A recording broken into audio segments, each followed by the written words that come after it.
Vincent Lennström. Formidable, vraiment formidable. Une machine très confortable, très agréable à piloter. Pour le voyage, fantastique. Si tu le comparais à un R22 ou un Yuk 300? Le R22, il n'y a pas photo de toute façon au niveau de la place à l'intérieur. Et puis tu sais, moi j'ai cette sensation d'avoir le cyclique entre les pattes, c'est quand même quelque chose de formidable. Et c'est vraiment un vol en toute sécurité. Tu as un vrai tripal, c'est vraiment une très belle machine en volant en toute sécurité. Et on a beaucoup de place à l'intérieur, on est très à l'aise au pilotage. Et on a fait de nombreux vols avec Christian qu'on voyage dans toute la France, c'est super. Et le fait de ne pas avoir un régulateur, un governor? Oh écoute, on s'en sort très bien. Petite alarme de temps en temps, tu sais, ça fait mal à personne. Hein. Oui, et puis j'ai vu, ça reprend très vite. Ça reprend très vite.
Alors Christian, en quelques mots, Lennström.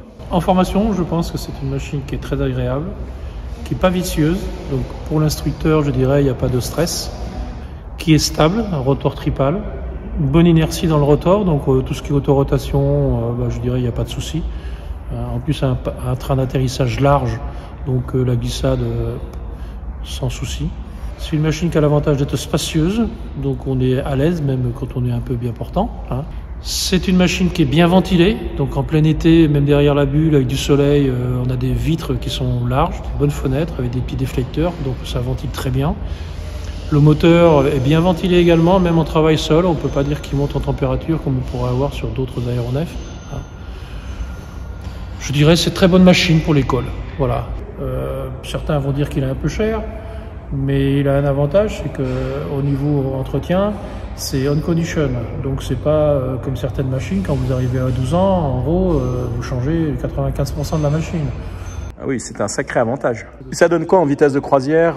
Vitesse de croisière, bon, c'est un appareil qui est quand même il est un peu large. Le profil, c'est pas les profils modernes, donc on est plus à 80-85 nœuds. Hein. Avec quoi comme range?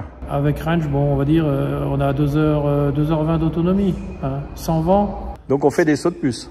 C'est ce qu'on pourrait lui dire. Moi, je suis par principe, en voyage, j'essaye de trouver du carburant toutes les 2 heures.